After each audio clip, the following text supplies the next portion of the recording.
Jo, schön, dass du wieder dabei bist beim Google Ads Podcast. Stephan ist auch wieder dabei von webstrategie-wolf.de und von deinem YouTube-Kanal, ne, Stephan? Von meinem YouTube-Kanal Webstrategie Wolf. Servus zusammen, hi. Ja. Jo, und ich bin auch wieder dabei, Malte, von meinem YouTube-Kanal Malte Helmhold. Beziehungsweise dieberater.de ist ja unsere Agentur, ne? Ich bin gerade in Dresden, du bist in München, ne? Ich bin in München, hier ist schönes Wetter, Oktoberfest gerade und vielleicht gehe ich heute Abend noch ein. Schauen wir mal, ne? Da hab ich vorhin schon dran gedacht, als ich das geplant habe, mit dir hier aufzunehmen. Da habe ich schon gedacht, ob der Stephan so der richtige Oktoberfest-Fan ist. Ehrlich gesagt nicht so wirklich, aber das darf man nicht so laut sagen. In München war es natürlich so hier mit weggescheucht und keine Ahnung. Das ist ganz schlimm, ja. Ich bin ja eigentlich nicht so der Bier-Fan, muss ich ganz ehrlich sagen. Gut, jetzt habe ich schon alle Besucher verloren. Oh Gott, jetzt sind alle weg hier von dem Podcast. Wie kann man kein Bier mögen? Wobei Weißbier. Ja, mich bist du gleich auch. Mich bist du auch los jetzt. Ich glaube, es wird nichts mit uns hier. Nein. Ja, ich bin auch absoluter Kaffee-Fan. Ich bin so ein Kaffee-Fan. Eben hat uns hier eine Mitarbeiterin hat mich angeguckt, wie ich hier zum Interview, zum Podcast hier hingehe. Und ich habe 2 Tassen Kaffee in der Hand. Das ist jetzt unser 3. Meeting. Und sie guckt mich an und sagt, bist du jetzt völlig verwirrt, Malte? Ich sage, ja, die sind beide für mich. Wenn sie dachte, ich bringe dir einen Kaffee mit, weißt du? Ach so, ja. Okay. Wie viele Leute arbeiten eigentlich bei euch in der Agentur? Ich hab gar nicht gefragt. Wir sind 8 Leute gerade. Okay. Ja. Jo, also heute geht's ja um das Thema, was ich jetzt gepusht habe hier, weil ich gesagt habe, das ist so wichtig, das müssen wir relativ am Anfang auch besprechen.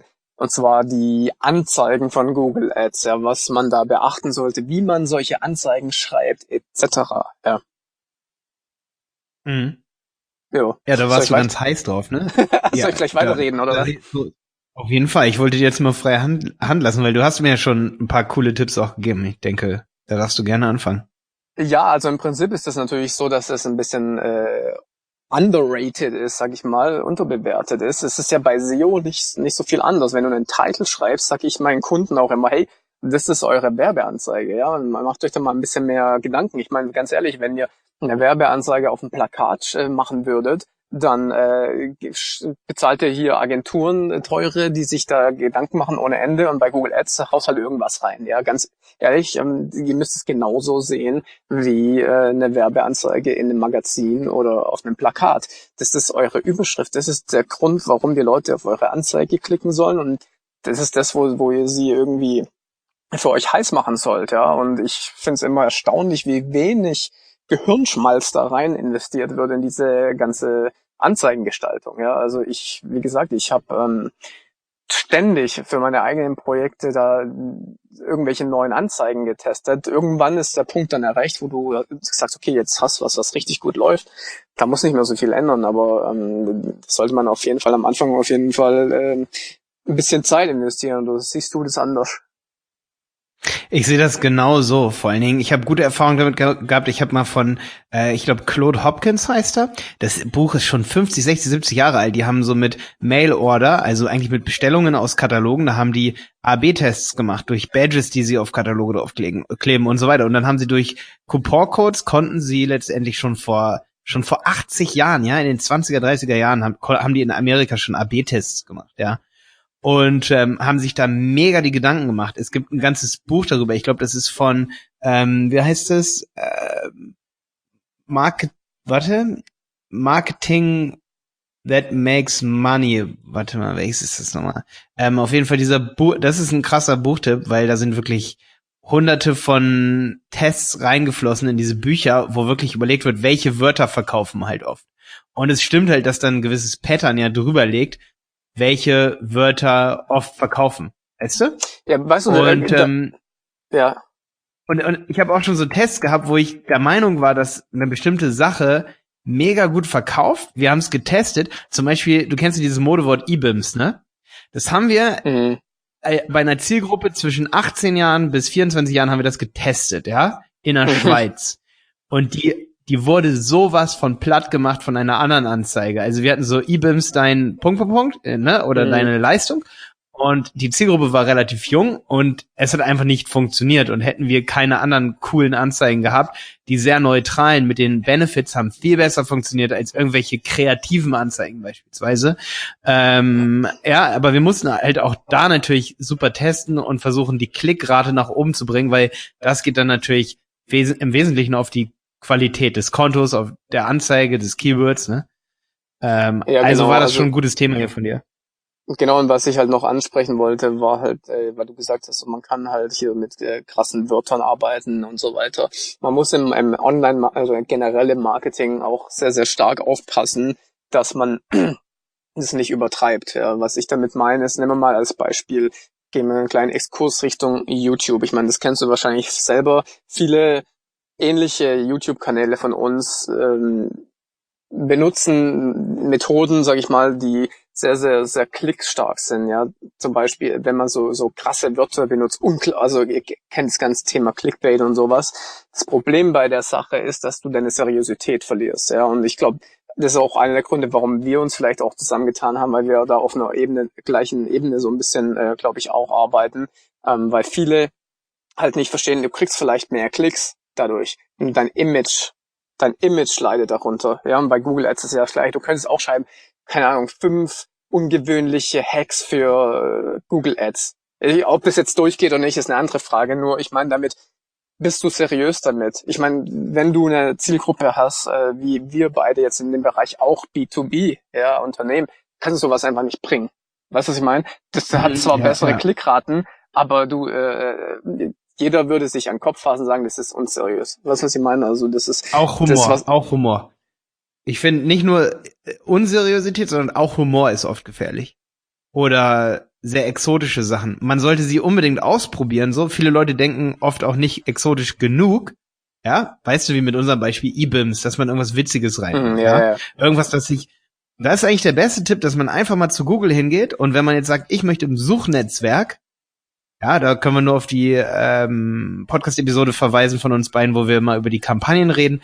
Aber im Suchnetzwerk ist es so, da kannst du ja direkt eingeben, einfach mal Schuhe Nike, Schuhe Adidas, ja, wenn du wieder der Schuhladen bist. Und du kannst schauen, was schreibt deine Competition. Und wenn alle Anzeigen gleich aussehen, sollte man schon aufpassen, dass man mal ein bisschen anders aussieht. Ja, ja, das ist auch ein super Tipp, ja. Also das habe ich damals bei Friendscout24 haben wir das auch so gemacht. Wir hatten da ja auch ein Riesenbudget bei Google und dementsprechend haben wir da halt auch die Strategie gefahren. Okay, jeder sagt zum Beispiel, die alle Anzeigen sahen gleich aus und dann habe ich gesagt, okay, wir müssen irgendwas machen, was halt da so ein bisschen ins Auge sticht. Ja, das ist halt super wichtig und gerade auch, als ich mich dann selbstständig gemacht habe in dem ganzen Affiliate-Bereich. Ich meine, das ist jetzt so voll und jeder hat dann irgendwie die Anzeigen von den anderen geklaut. Wie willst du da bitte herausstechen? Und das Einzige, wie du da rausstechen kannst, ist, wenn du eine Brand bist, wenn du halt dann deine Brand da reinschreibst, wenn die Leute dich kennen. Nehmen wir mal als Beispiel, du gibst jetzt ein Sneakers, einfach nur Sneakers für Herren. Und dann steht überall Sneakers für Herren, Sneakers für Herren, Sneakers für Herren. Einmal steht Zalando, dann steht Otto, dann steht Amazon. Und dann steht Sneakers für Herren /Nike.com. Weißt du, was ich meine? Wenn du eine Brand bist, kannst du natürlich damit arbeiten. Aber was ich empfehlen würde, ist, dass du halt, wie du gesagt hast, dir die ganzen Anzeigen anschaust und dann einfach was anderes machst. Ja, da wirst du wahrscheinlich. Und vor allen Dingen, dass man schaut, ja, welche Möglichkeiten habe ich noch in der Anzeige? Also oft ist mir schon aufgefallen, wenn Kunden zu uns kommen, benutzen sie noch nicht alle neuesten Techniken. Also ich gucke ins AdWords-Konto rein und inzwischen kannst du 5 Anzeigen, bis zu 5 Beschreibungen eintragen. Und da rotiert dann Google letztendlich und guckt, was performt auch am besten von diesen 5 Anzeigen, die du vorgibst. Und die sollten natürlich alle gut sein. Und da ist es halt echt schwierig geworden. Also ich fand es auch schon schwierig, als man weniger zur Verfügung hatte. Aber jetzt ist man auch ganz gut schnell verwirrt. Und mein größter Tipp bei Anzeigen ist eigentlich, dass man, größter Tipp und Größe, dass man versucht, seine Anzeige so aufgebläht mit so viel Platz wie möglich zu machen oder so auffällig, wenn es ums Display-Netzwerk geht. Also ich liebe Display-Netzwerk im Retargeting. Jemand geht auf meine Website, ich möchte ihm dann nochmal eine Anzeige zeigen. Da gibt es ja so HTML-Anzeigen, die werden automatisch von Google generiert. Da gibt's übrigens einen versteckten Trick. Unter diesen Anzeigen kannst du deine Farben selber einstellen, das sehen viele nicht. Das sind dann die erweiterten Einstellungen. Wenn du sagst Anzeige erstellen, sind unten nochmal so Mini-Einstellungen, die verpeilt man voll schnell. Da kannst du richtig coole Anzeigen von Google erstellen lassen. Aber jetzt kommt's. Wenn du mit dem Google Webdesigner deine Anzeigen selber erstellst, HTML5-Anzeigen. Wir haben zum Beispiel einen Fahrlehrer und betreuen seine Anzeigen. Und da fährt der Fahrlehrer im Auto durch die Anzeige mit dem Auto und hält seinen Daumen aus dem Fenster. Wenn diese Anzeige nicht auffällt, dann weiß ich auch nicht mehr. Und man muss natürlich ab und zu kreativ sein. Man darf nicht mit zu viel Humor arbeiten, aber man muss kreativ sein. Du meinst, war das jetzt eine bewegte Anzeige oder was? Ja, wie die Anzeige aufgebaut ist. Sie muss kreativ sein. Sie muss schon ein bisschen herausstechen. Nein, ich meine diesen Fahrlehrer. Ist das ein Bild oder ist das GIF? Es ist kein GIF, es ist eine HTML5-Anzeige. Also da fährt sozusagen wie eine Layer dadurch, ja. Es ist ein transparentes Bild von ihm im Auto und er fährt da durch. Sieht aus wie ein GIF. Also er fährt immer wieder durch, ja. Okay. Und das ist halt, das kannst du auch mit Schuhen machen, so ein Schuh, der sich dreht. Also es sieht aus wie ein GIF für alle von euch. Ihr kennt ja diese Memes, ne, diese GIFs. So sieht das dann aus und das kannst du mit Google direkt nicht erstellen. Bedeutet, du hast direkt einen Wettbewerbsvorteil, wenn du zum Beispiel Schrift oder Text austauschen lässt und dann ganz viele Versionen gegeneinander testest halt, ne. Dann wird man erfolgreich mit seiner Anzeige. Oder eben, indem man so, da würde mich mal interessieren, ich liebe immer 3 Anzeigen gegeneinander zu testen. Google sagt oft, nimm 10. Da würde mich mega interessieren, Stefan, was ist deine Empfehlung? Oder wie viele Anzeigen testest du gegeneinander? Also ich lege zum Beispiel bei Textanzeigen im Suchnetzwerk immer 3 an, weil ich mich auf 10 nicht konzentrieren kann. Dann weiß ich am Ende nicht, hat Google sie alle benutzt? Also wenn ich dann alle gleichzeitig ausspielen lasse, dann werde ich halt verwirrt. So, weißt du? Okay, also ja, bei mir muss man jetzt natürlich dazu sagen, ist es vielleicht ein bisschen eine spezielle Sache bei meinen eigenen Projekten, weil ich da eigentlich immer nur 2 laufen lasse, ja. Und dann eigentlich sogar die zweite dann pausiere. Weil ich dann, nehmen wir jetzt mal meine eigenen Projekte, wo ich sehr viel Geld da in Google Ads investiert habe, da ist es so, dass ich praktisch über Jahre hinweg irgendwann wusste, was ist die perfekte Anzeige. Ja, und dann habe ich gar keine mehr laufen lassen. Nur noch eine. Ja, also klar, bei einem Kunden ist es jetzt ein bisschen anders, aber ich weiß nicht, ob ich da zu arrogant bin, aber ich mache meistens vielleicht sogar nur eine, ja. Und dann teste ich mal irgendwann eine zweite dazu, wenn du den Anfang machst, ja. Ich weiß, ja, was soll ich das sagen? Aber ich denke mir halt so, ich mache das, keine Ahnung, wie viele Jahre. Und die meisten Anzeigen, wenn man das von einem Kunden übernimmt, die sind ja so schlecht. Sorry, aber das ist, wenn du halt jahrelang da spricht der Münchner Oktoberfest-Hater aus dir. Da spricht der Münchner Oktoberfest. Ja, ich bin halt so, ich sag halt auch, wie es ist. Und ganz ehrlich, wenn du da einfach nur mal deine Expertise ansetzt, da brauche ich erstmal nicht mehr als eine Anzeige. Wie gesagt, das klingt jetzt ein bisschen so, what the fuck, der testet gar nichts. Das ist nicht das, was ich damit meine. Ich meine damit, wenn ich eine Anzeige einfach schnell umbaue und die Dinge reinmache, weil ich wollte jetzt noch kurz einen kleinen Tipp dazu geben. Eine Sache, was halt immer fehlt, ist zum Beispiel Zahlen. Zahlen klicken einfach viel, viel eher als Buchstaben. Das ist einfach was ich über Jahre hinweg gelernt habe. Und dann, wenn man das schon einbaut, ja, dann hast du halt schon eine Steigerung. Deswegen gehe ich einfach ran. Ich ändere die Anzeigen und später kann ich dann neue testen, ja. Was ich zum Beispiel bei Sneaker Nike testen würde, also wenn jetzt jemand eingibt Nike Nika, Nike Nika, du weißt, was ich meine? Ich habe das jetzt gerade mal zum Test gemacht und ich sehe, dass alle Anzeigen mit Nike anfangen, ja.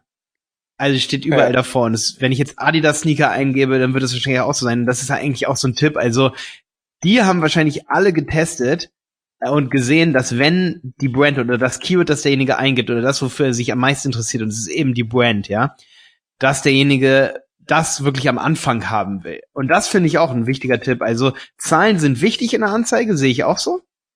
Jetzt sehe ich zum Beispiel hier gerade sehr cool, versandkostenfrei noch 2 Tage, aber am Anfang in der Ad sind die wichtigsten Wörter und die Erfahrung habe ich auch gemacht. Hast du das auch so gemacht ein bisschen? Die Erfahrung? Da denke ich halt sofort an SEO. Ich meine, das ist halt das ganze Thema Keyword vorne in die Anzeige, ja, also weiß nicht, im Prinzip, ja, eigentlich das ist ja genau die Sache, ich denke darüber gar nicht nach, ich mache das automatisch, ich mache das immer so. Am Anfang kommt auf jeden Fall immer das Keyword rein, so ich denke, weißt du, wie gesagt, aus dem SEO-Bereich würde ich niemals anders arbeiten und im SEA-Bereich mache ich es halt auch so.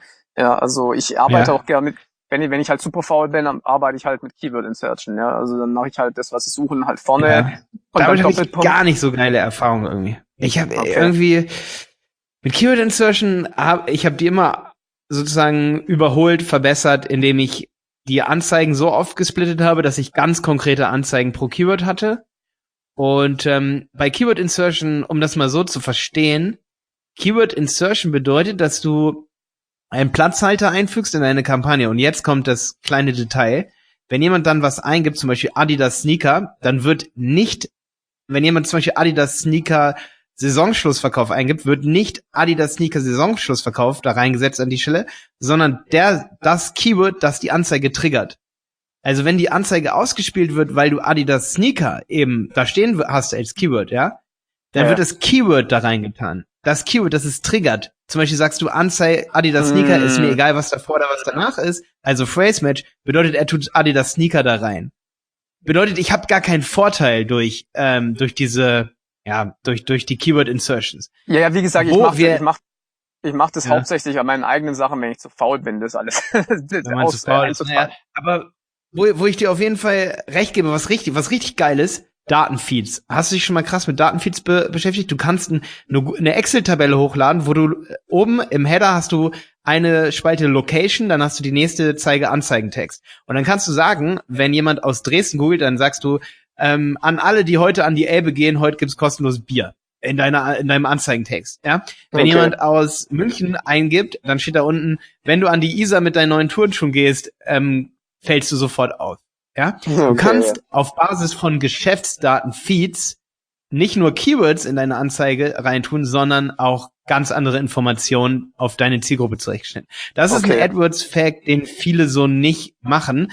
Ich mache es selber auch selten, aber wenn man die Zeit und das Budget dafür hat, dann ist es natürlich absolut krank. Weißt du, bei mir ist es ja so, wir sind ja schon extrem tief jetzt drin, wir können noch über Anzeigenerweiterungen reden und sowas. Und du hast auch vorhin einen guten Punkt angesprochen, wo du gesagt hast, so umso mehr du reinmachst, umso größer ist deine Anzeige. Das ist auch was ich absolut bestätigen kann, ja. Und es ist, die Sache ist immer abhängig von dem Kunden oder von deinem eigenen Projekt. Wie viel Zeit, wie intensiv beschäftigst du dich damit? Bei mir ist es oft so, weil ich auch aus zeitlichen Gründen, sage ich mal, oft nur so Audits und sowas mache, ja, dass ich, sage ich mal, den größten Hebel ist. Also ich bin immer so, weißt du, ich bin grundsätzlich Pareto-Mensch. Ja, ich verstehe, was du meinst, ja, absolut. Ja, ich weiß, was du meinst. Du machst es gar nicht, weil du faul bist oder dem Kunden weniger Value schaffen willst. Du machst es einfach, weil du weißt, du hast woanders einen größeren Hebel, ne? Richtig, ja, genau, das meine ich damit. Also wenn ich sehe, dass der Quality Score bei 6 von 10 ist, dann ist das, wenn ich den auf 8 hochkriege, auf 9 oder 10 hochkriege, dann weiß ich, dass ich damit den größten Effekt beim Kunden erzielen werde. Ich meine, ich habe auch mal wo gearbeitet, da ist es so, dass halt, also es kommt immer darauf an, wenn du einen Kunden hast zum Beispiel, wo eine extrem spitze Zielgruppe ist. Ich habe zum Beispiel für Xing gearbeitet, da AdWords betreut für die Veranstaltungen, ja, Xing Events. Und da ist es natürlich so, super spitze Zielgruppe, ja. Und da sind dann solche Dinge gar nicht so entscheidend, ja. Also, weißt du, was ich meine? Also, ob da jetzt irgendwie... Da geht es mehr darum, die richtige Zielgruppe zu finden, egal wie der Anzeigentext ist, richtig?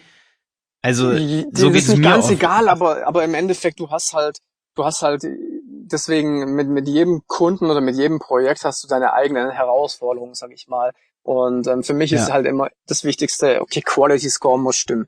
Wenn das stimmt, dann kannst du einen Schritt zurückgehen und dann das Weitere und sowas machen. Das ist ja das, was ich meine. Das ist es ja bei so vielen Kunden, passt es ja schon nicht. Ja, ich weiß noch, ich habe noch, glaube noch der Quality Score.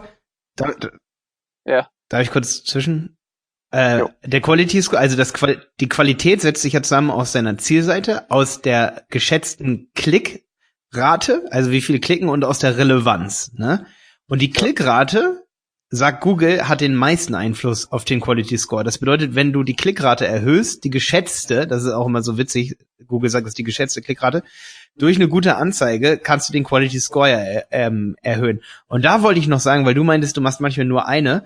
Ich mache es oft so, um mal so ein Pattern und so einen handfesten Tipp auch noch mitzugeben hier aus der Folge.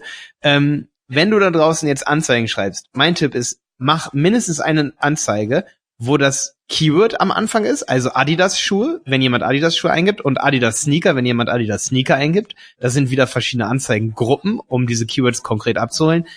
Und mein Tipp ist, Stephan, und vielleicht ist es auch eine Idee so für dich, dass ich immer das Keyword am Anfang teste, aber dann auch noch eine ganz andere Sache mache, wie zum Beispiel mit Zahlen anfangen, also 30 Tage Geld-Zurück-Garantie, 15 oder 0 Euro Versandkosten oder irgendwie sowas, stelle ich mal eine Zahl an Anfang und was ganz anderes und gucke, ob ich damit das Keyword am Anfang die Anzeige überholen kann, um Muster festzustellen. Weißt du, was ich meine? Weil jede Zielgruppe ja anders ist.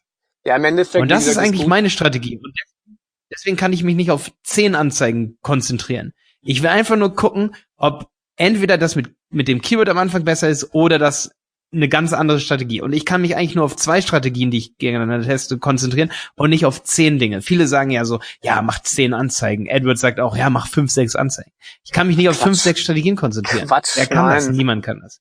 Wie gesagt, das ist ja eine Frage, deswegen sage ich ja, das ist ja eine Frage der Erfahrung. Wenn du 10 Jahre AdWords machst, dann weißt du schon, wie du eine Anzeige schreiben musst, ja. Also wenn du natürlich da anfängst, dann musst du halt ein bisschen mehr rumtesten, ja. Das ist das, was ich damit gemeint habe, so. Und dann kannst du natürlich auch weniger machen. Das sehe ich genauso. Im Endeffekt sind es auch nur Zahlen. Das ist ja das Schöne an AdWords. Du machst halt verschiedene Anzeigen und am Ende sagt dir die Zahlen, welches die beste ist, welche wird am besten geklickt und vor allem nicht nur welche am besten geklickt wird, sondern entscheidend ist ja hinten raus, welches Conversion erzielt, weil ich meine, kannst die Leute alle dazu kriegen zu klicken, wenn die hinten raus nichts kaufen, weil du denen irgendwas versprichst, was du nicht hältst, ja, dann ist ja auch nichts. Ja. Also ich bin halt extrem Performance getrieben und mich interessiert das nicht, wenn da hinten bei nichts rauskommt. Was ist im Endeffekt kommt auf den... Wenn alle, das wäre geil, so CTR mit Google Ads 100%.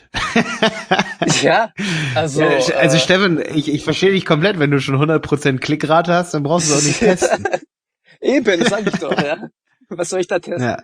Nein, aber... Ja, aber ich sehe so, also wenn wir neue Kunden bekommen und wir testen halt, oder ich kenne die Branche, die gar nicht, dann muss ich den Kunden immer eigentlich überzeugen, weil manchmal sagt er dann, boah, nee, wir wollen das und das gar nicht in der Anzeige haben, den Fact, obwohl es so ist, weil wir wollen die und die nicht vertreiben. Dann sage ich, komm, lass es erstmal bitte testen, so.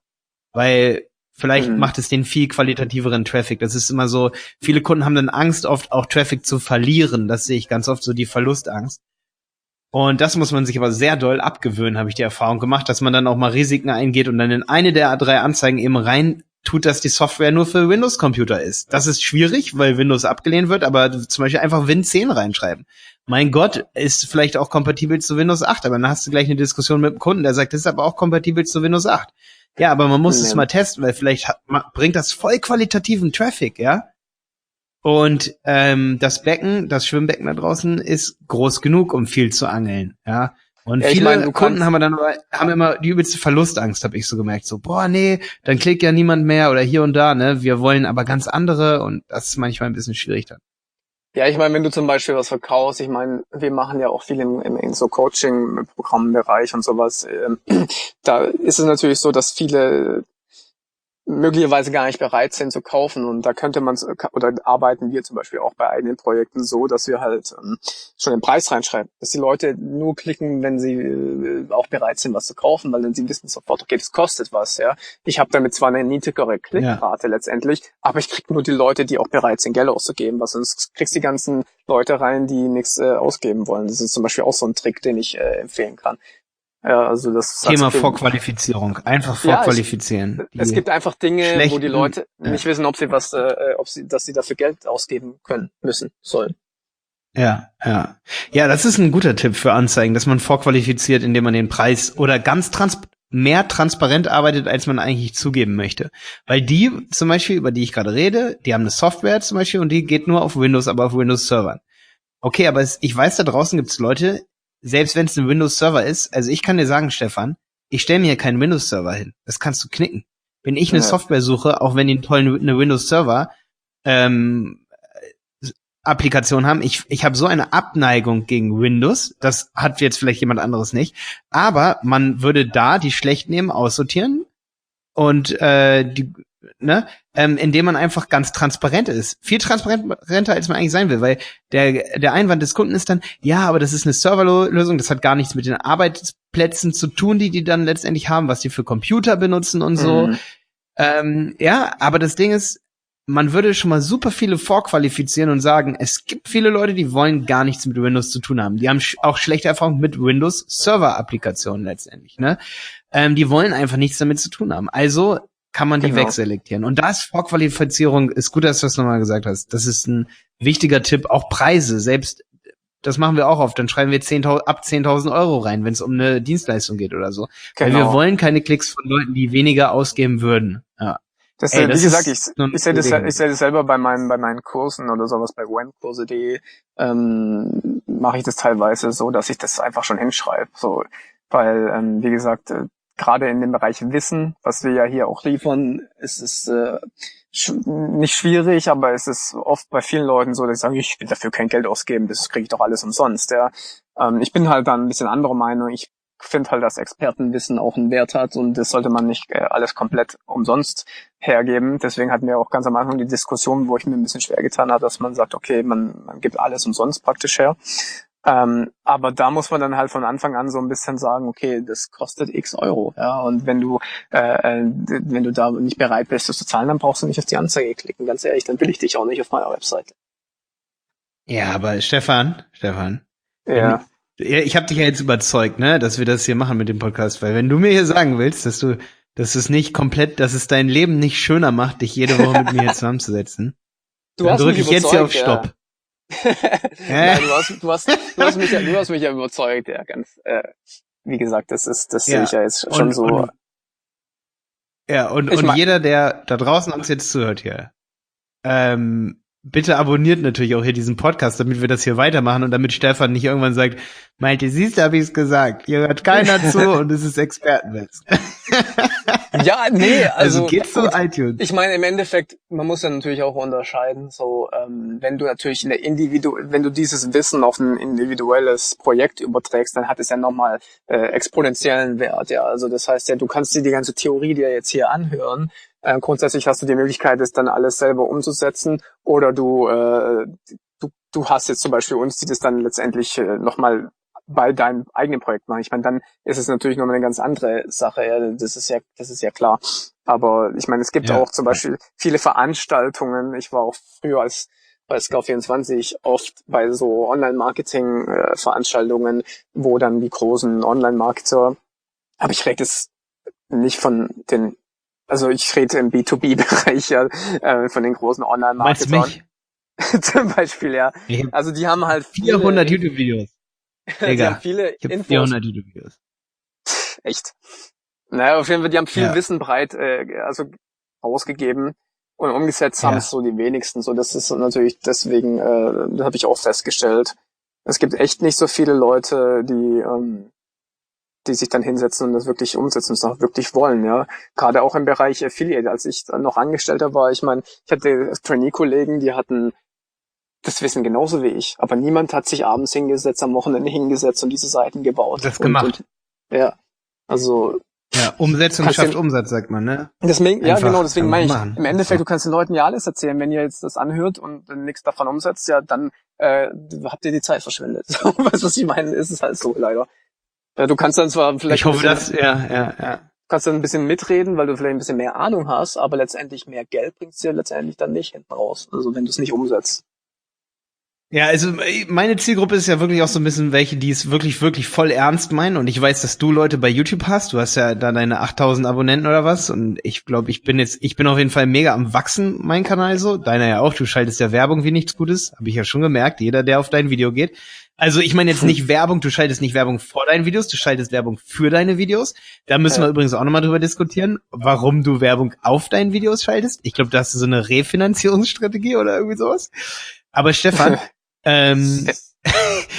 wir machen das ja, weil es einerseits uns Spaß machen soll und Expertenwissen komprimiert, weil ich glaube, dass viele da draußen, die auf irgendwelchen Bühnen stehen und nur über Online-Marketing reden, nicht so viel bei Google Ads wirklich die ganze Zeit sind, so. Und wir haben halt wirklich einerseits extrem viele Kundenaccounts. Ich habe dir das ja schon gesagt, wir haben über 500 inzwischen, in die wir reingucken können. Das kann mir so schnell keiner nachmachen, das weiß ich. Und einerseits ist es halt so, dass meine Zielgruppe sind Leute, die über YouTube zum Beispiel kommen. Du hast YouTube-Follower, ich habe YouTube-Follower. Und die haben halt mega Bock drauf, zum Beispiel, wenn sie mit Google Ads erfolgreich werden wollen, dass sie sich das im Auto anhören zum Beispiel, auf dem Weg zur Arbeit. Zum Beispiel gestern hat jemand bei uns in der Agentur angerufen, der Norbert, ja, der war bei uns im Seminar in München, der hat gesagt, seitdem ich meinen Podcast habe, wenig Zeit, viel Effekt, hört er jeden Morgen im Auto unseren Podcast. Also viele Grüße an Norbert an dieser Stelle. Ich hoffe, dich erreicht auch dieser Podcast hier. Ich habe mich mega gefreut, ich fand's voll krass und er war echt schon der 4. oder 5., der gesagt hat, ich höre jeden Morgen auf dem Weg zur Arbeit den Podcast. Und da habe ich gedacht, das ist cool, ja. Boah, eine größere Ehre kannst du eigentlich nicht haben. So, und stimmt, ja. Da will ich auch kein Geld haben für das Expertenwissen hier. Wenn die Leute sich diese Tipps anhören und sagen, ey, die haben wir von Stephan und Malte, diese Tipps, was Schöneres kann es irgendwie im Leben nicht geben, dass man sowas weitergibt und ja. Ja, ich lasse mich Ich auch hab ja immer auch noch vom Gegenteil überzeugen. Wie gesagt, sonst wäre ich ja jetzt nicht hier. Das ist ja klar, Ja. wie gesagt, wenn man der, sag ich mal, in der Branche dann eben auch dann sagt, okay, die Leute kennen sich wirklich aus. Ich denke schon, dass das auch gewisse Vorteile mit sich bringt, sonst ich bin ja nicht bescheuert, ja. Okay, let's get back to Content. Nee, es ist schon 31 Minuten jetzt. Let's get back to Business, ne? Lass uns vielleicht jetzt hier ein Ende setzen an der Stelle. Nochmal herzlich darum bitten, dass ihr, wenn ihr jetzt zuhört, auf dem Weg zur Arbeit, im Fitnessstudio, wo ihr seid, dass ihr zu iTunes geht. Geht, glaube ich, auf Windows kann man sich iTunes runterladen. Geht. Auf dem Android-Handy ist es, glaube ich, ein bisschen schwieriger. Oder auf dem iPhone oder eben auf einem Mac.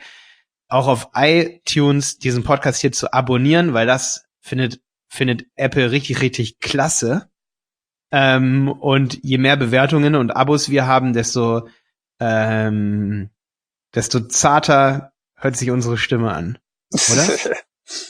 Desto zarter wird unsere Stimme an. Ist immer ganz zart. Mir hat mal wer im YouTube-Video gesagt, drunter geschrieben, ich höre mich an wie Jan Delay. Da dachte ich, okay, meine Selbstwahrnehmung stimmt überhaupt nicht. Okay. Ich denke auch immer, ich höre mich zart an, aber ich höre mich nicht zart an, glaube ich. Eher so quietschig. Kein oder? Plan. Ich weiß nicht. Okay, Stefan, alles klar. Danke für die coolen Tipps heute. Mega gut, das mit den Anzeigen. Ich werde das jetzt auch umsetzen mit der Vorqualifizierung. Mehr und mehr und ich hoffe da draußen auch alle. Bis dann. Ciao, ciao.